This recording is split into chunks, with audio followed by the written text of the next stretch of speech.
right, ladies and gentlemen, we have a special guest here on the show, actor and speaker, Sonny Acosta. Round of applause, ladies and gentlemen. I got to snap the Thank you, whole thank you. Thank you, thank you. Oh man, thank you. Like I said that before we started, thank you again for joining us at such notice, man. We greatly appreciate it, brother. Thank you so much. Like I said, my pleasure, man. My pleasure. Let's go and get into it. So now we've heard that acting wasn't what you really wanted to do at first, but and we'll get into acting, chops and everything. Give a little bit about your life and then what slowly helped you transition into acting. Okay, I have both my parents, my mother and father. I have one brother, a year younger than me. Um, I grew up in the barrio. We bounced around a lot because both my parents were addictive. They were addicts, so we moved from Mm, city to city, city to city, state to state. Sometimes, so grew up in a rough area, and I got involved in the gangs at an early age. Uh, we started our own gang, and then I ended up going to prison in 1992 mm, with the light term. Overturned it. Well, I didn't even get overturned. It was basically a sentencing modification. So I ended up getting 15 years, but then I had picked up another case in there, so that was another year tacked on. So I ended up doing 8 years off the 15, and came out, started tired of the BS. I'm tired of the life. I have my wife and my son, which were waiting for me when I paroled, and I just I wanted to be there for them. You know what I mean? I owed them more than what I was giving them. Mm-hmm. So my first priority before I went in was my neighborhood, and mm. it should have been my family. You know, Right. Right. Gotcha. my mom and dad both overdosed. My father in 1983, my mother in 1993. So I missed. I was unable to go to my mother's funeral. Uh, she was the one that told me she was going to be there for me, and then not to be my wife that was there for me the whole time. And it's hard to find a woman that's going to last with you, especially all Right. those years. You know what I mean? So she took care of me and was there for me. And the least I could do is be there for her. So Yeah. Right. Shout out to your wife, man. That's like you said, man, finding the right person to be with you through all those years, man. That's beautiful. You got somebody on your team on your side like that. we've been together 35 years. Nice. Congratulations. Two beautiful Oh yeah. kids, two grandchildren. So 35 years. That was beautiful. I love that you shared that. So like I said, that's why I was like, man, shout out to the family, man. That's beautiful. Yeah. So the acting, I was doing a podcast, assisting Mm-hmm. in a podcast, and there was a movie coming out called Cholo Zombies, Zombie Cholos, Ah. and we were visit the producer was actually visiting us, one of the actors. As we were doing the podcast, the producer, his name was Joe Castro, um, asked me if I was interested in acting, if I wanted a part in the movie, and I was like, sure. I was like, okay, like what I mean. I'm not, if somebody comes up and tells you, that, you're like, yeah, okay, Yeah. yeah. About 2 months later, I get a call from Joe. We had exchanged numbers, and about 2 months later, he calls me. He goes, "Hey, I got you a part, a speaking role." Mm-hmm. I go, "Speaking role? What are you talking about?" He goes, "Yeah, we got you a part in the movie. It's going to be called Higher Power." And I'm like,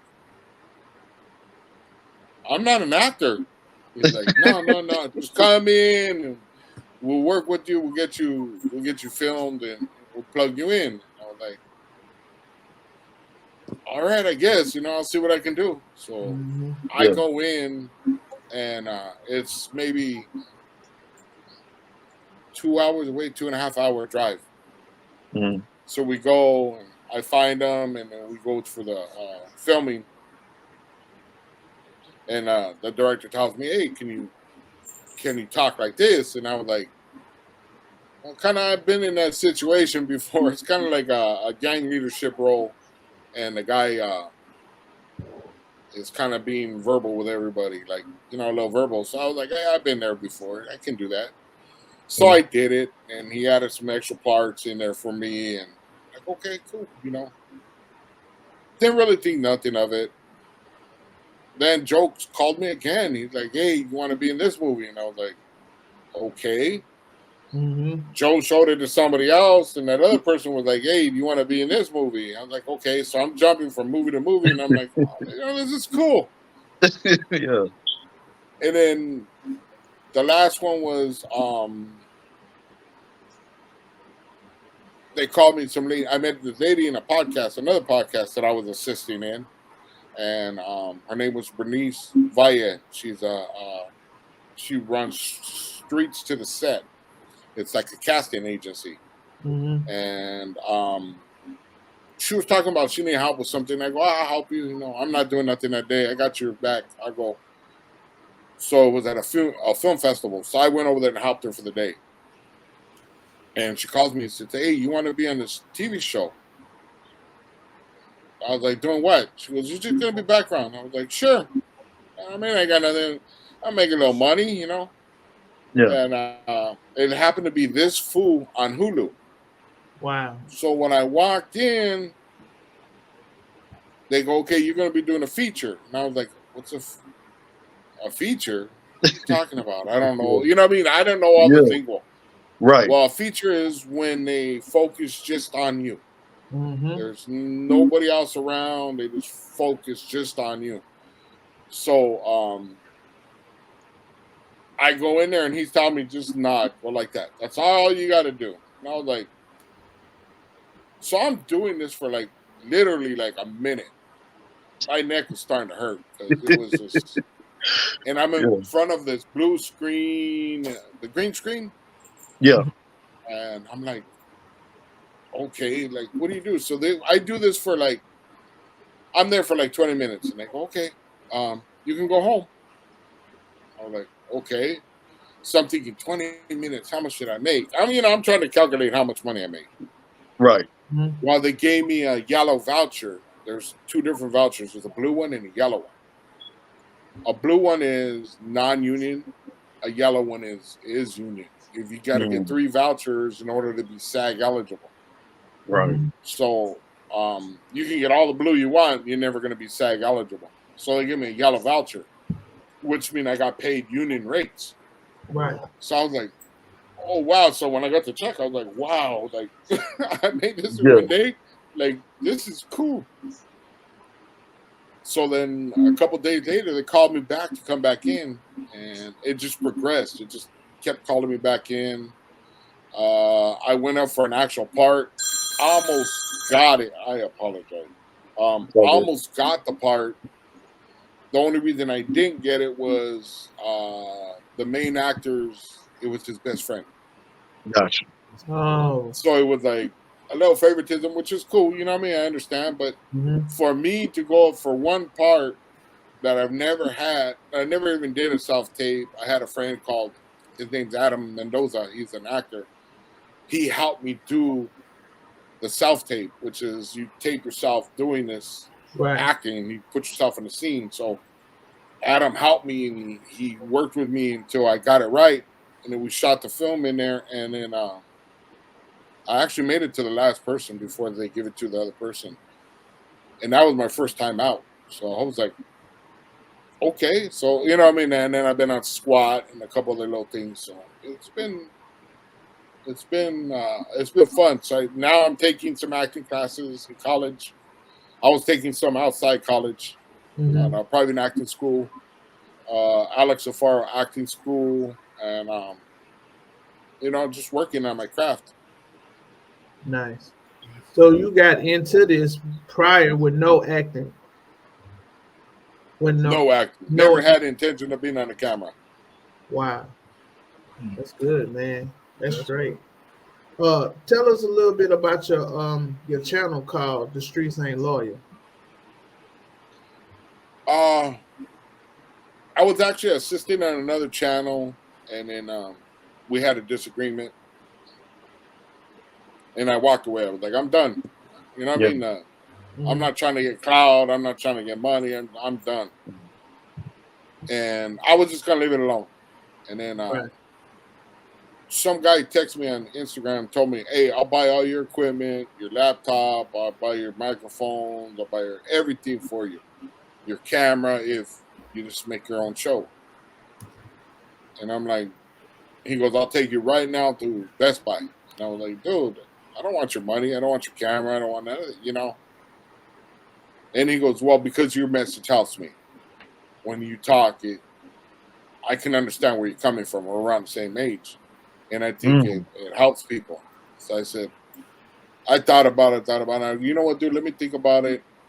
And I'll do a couple episodes and we'll see what happens. But no promises, but I don't need your stuff. I don't want to take that I don't want to take advantage of somebody like that. Right. So I said, man, let me do this. So I made a couple videos and it went up to 1,500 subs right away. I had other channels helping me that knew me. So I started to get a following and I was doing all right. And then it was just basically like telling people what I've been through, what I was thinking at the time, because California and Texas are different. So Yeah. Mhm. Yeah. we don't, over here, it's like we don't talk about anything. You're always just quiet.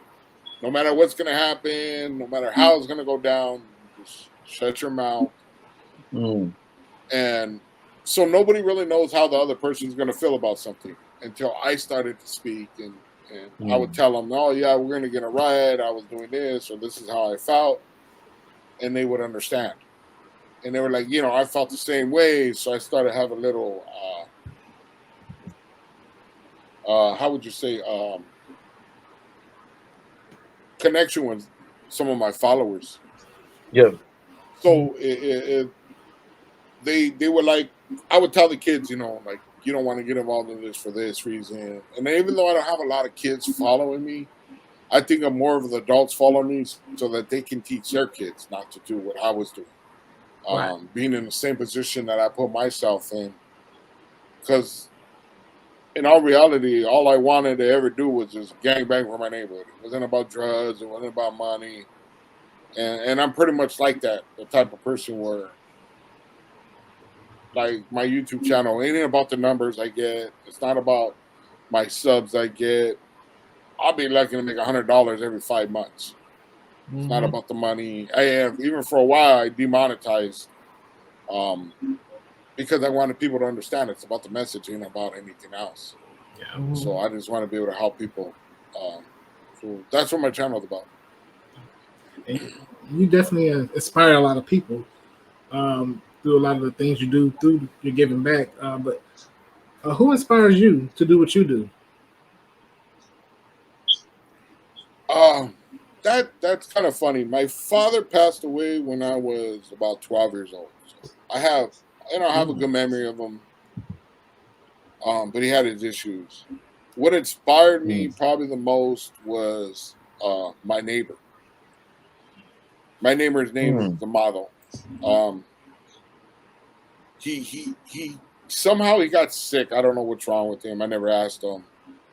But he has this big family, and I sit there sometimes watch him. He's on the roof putting on his Christmas lights, or he's cleaning the yard, or he's doing something, but it's always to the benefit of his family.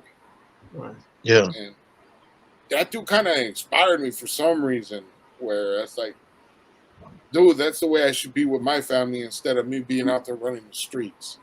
And then in a way, without that man knowing it, he kind of taught me what it's like to be a man. Just from a distance, and I talk to him all the time. "Hey, Amado, how are you?" And, I even thanked him once. I told him, "You don't even realize what you've done for me." You know what I mean? It's just, he's been really inspiration to me. And he's one of those guys that, he's a religious man. He's a Catholic. And he has that bright light in him where I'm pretty sure you guys understand that some people have that light inside of them, Mhm. Yeah. and that's something I aspire to have someday, whether it's religion or just satisfaction. You know what I mean? I love that. I love that you gain inspiration through someone else as well too, and you use that to better yourself, your family, and everything. And I know like you speak at the juvenile center as well too. Is that correct? I have spoken at a juvenile center. My brother-in-law is involved in this organization, and he asked me one day if I guess his speaker had fell through, and he asked me, "Hey, you come with me? I go, where you going?" He goes, Yeah. "Oh, I got the juvenile center, and I think your story would be good." Yeah. So I went down there a couple times, and I spoke with a juvenile facility, and I connected with a lot of these guys. They knew because I'm really good with the youngsters. I don't talk to a youngster like they're below me. I talk to them on the same wavelength because Yeah. as a child, I didn't like it when people talked down to me. Mhm. Mm. I wanted them to be treated, and I didn't understand until I got older. So I understand a lot of those guys want to see you eye to eye. Mhm. So when I went in there were a lot of them were asking questions like, "What is it to have a life? How did you feel? Why did you do what you did?" And, you know what I mean? And I'm not one of those guys that like get on YouTube and talk about war stories because to me it's glorifying it. Right. Yeah. So I'll talk about other things instead of glorifying the life. You know what I mean? Because it's just that isn't a life to have. Mm. That's good. Good. That's good. And just want to switch back towards acting for a second. Now one of my favorite shows is SWAT, and you had the opportunity to be on that show. Now, tell us about your experience on that set. Um, Actually, it was pretty cool. We had the day I went, they had I think it was 300 extras. Mm. Um, we're just my group was just above an extra, but not an actor. You know what I mean? Mhm. Just we're Yeah. just there. And it was a gang raid, and we had to get all blasted up on the face, and Hmm. with the fake tattoos. So they put it. First, it was raining, so there was no movement whatsoever, and they blocked off 4 blocks each way.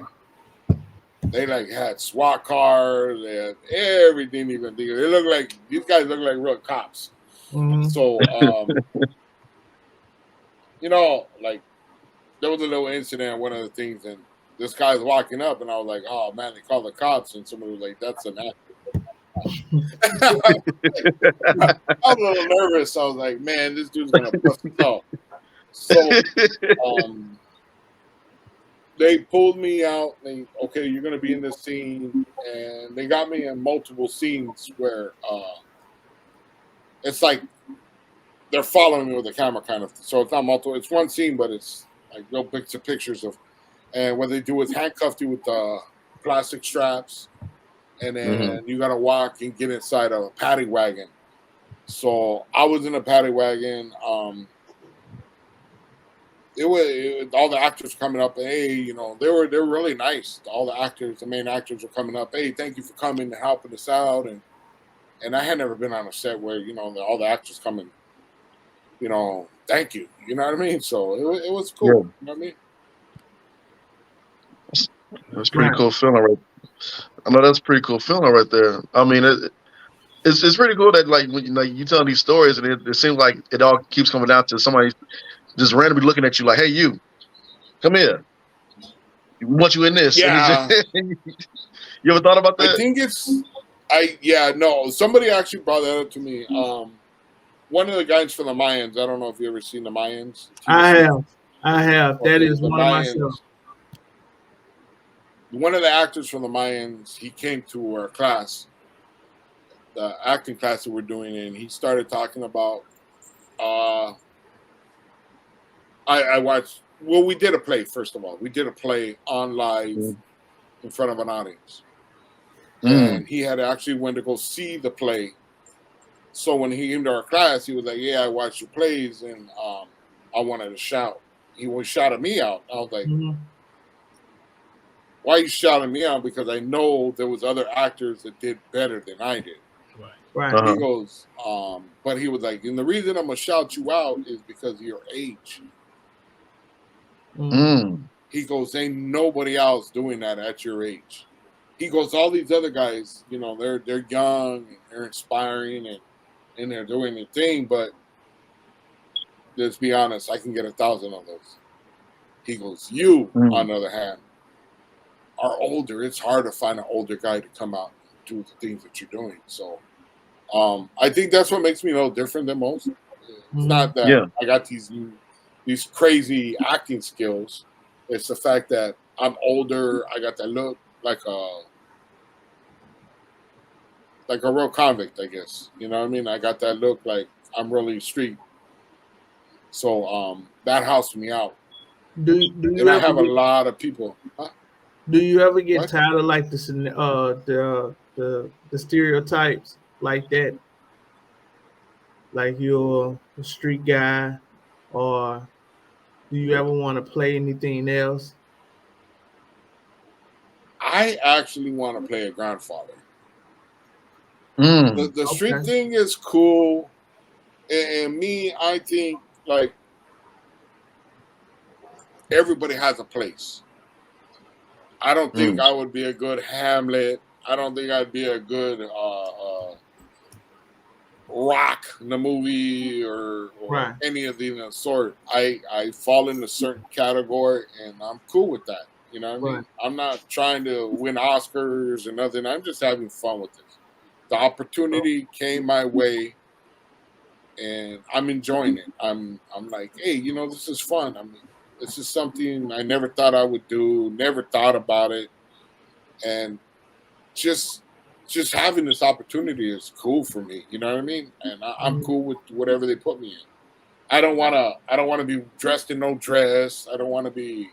Yeah. I even said I don't want to have any intimate scenes with anybody because I am married. Right.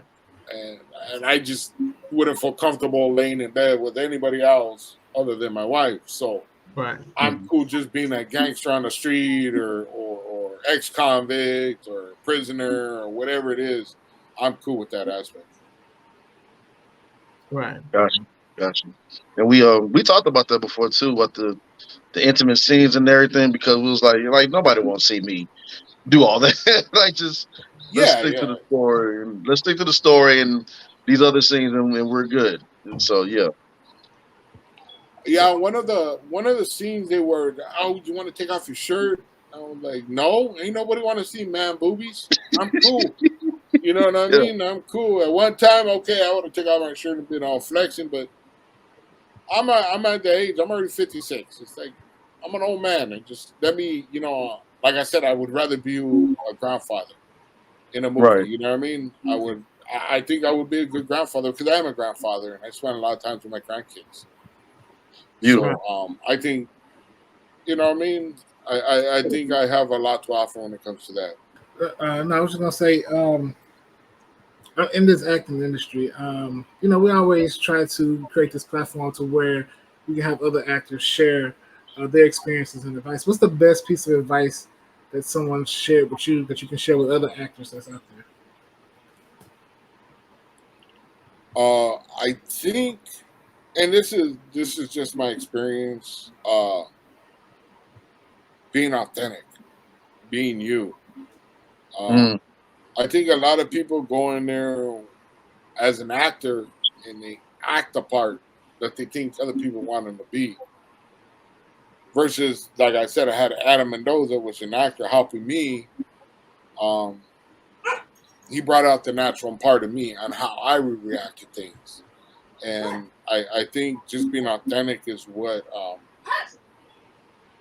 people gravitated towards. You know what I mean? Where they're like, hey, you're fine in this area. You know what I mean? You don't have to be somebody else to make this part authentic. You know what I mean? And you know, most of us, Yeah. we've lived that life, so we know what it really takes. Instead Mm-hmm. of trying to act that part, just be that part. You know what I mean? Be that Right. real person. So it's helped me just being authentic, just being me. I come in. I met a producer the other day, and at a music premiere, and he's like, here's my number. Let's get something going. Uh, we'll get you in a movie."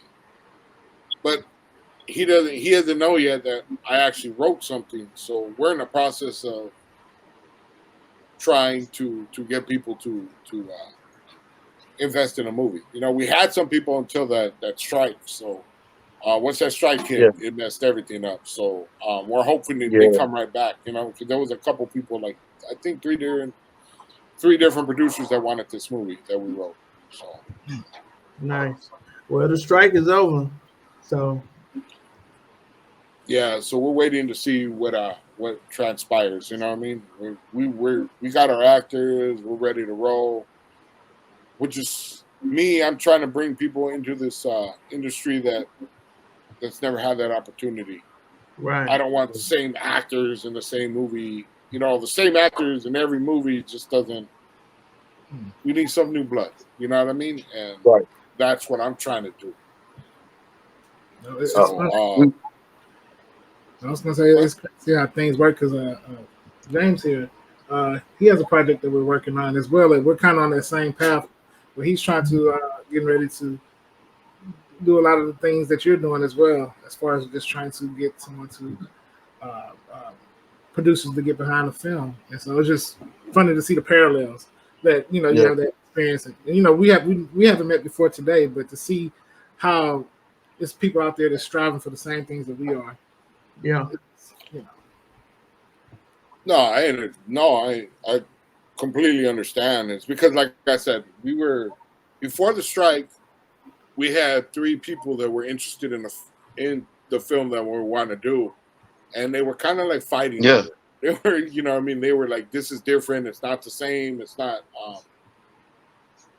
It's based on a life, but it isn't based on a life. You know what I mean? It's Yeah. like I said, being authentic. So we're just hopefully they come back. We're gonna reach out to them again, and hopefully they come back. But like we got other producers that are reaching out to us right now over other things, so we're gonna try to throw this at them too. Nice. And it ain't about me being like I'm in the movie, but I got a very small part. It's Mhm. a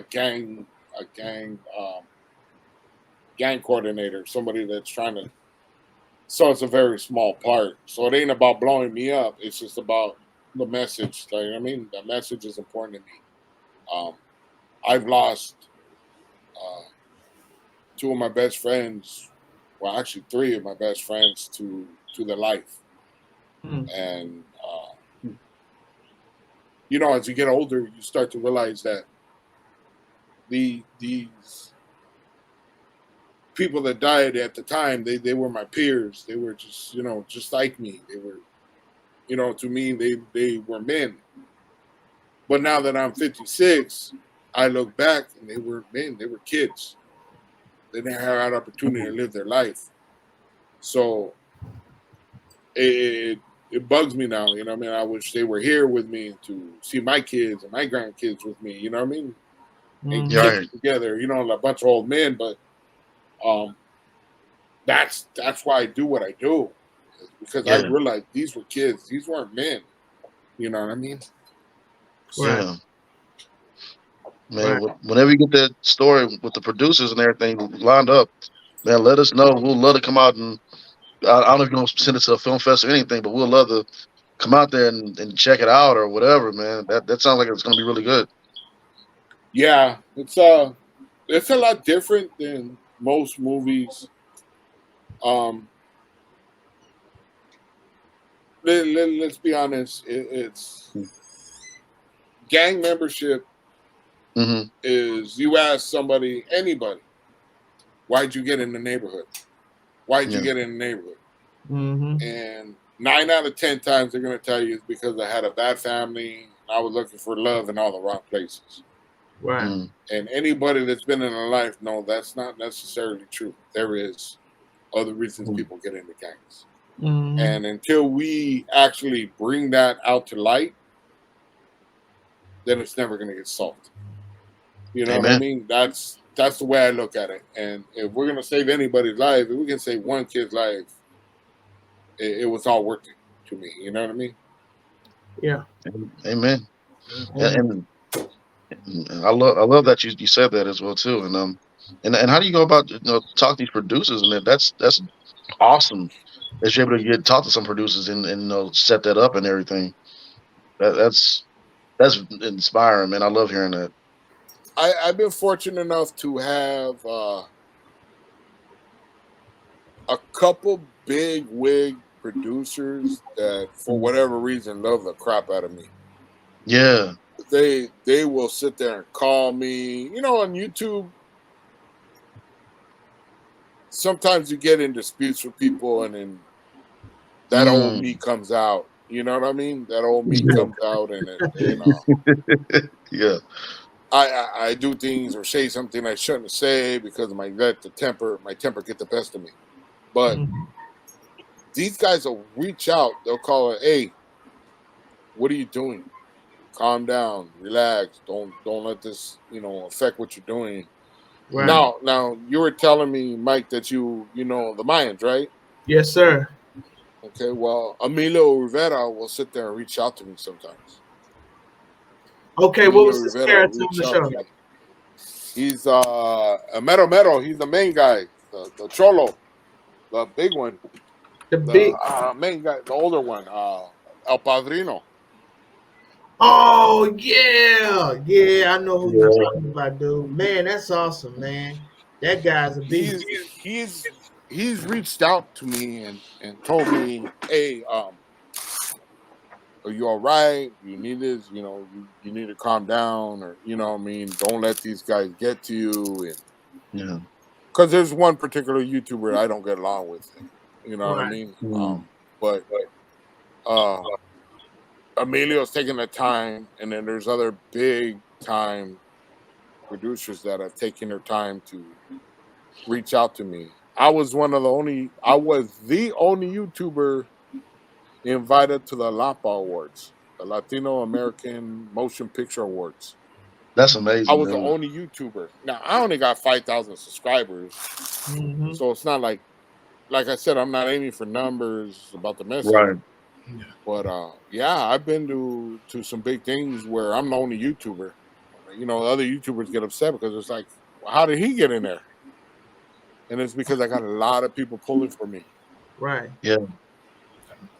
It's about relationships, not necessarily about the platform itself, although the platform is the message and the vehicle, but also Mhm. about building those relationships with others. Yeah, and networking is a lot to do with it. I think that's where. See, I'm the type like say you're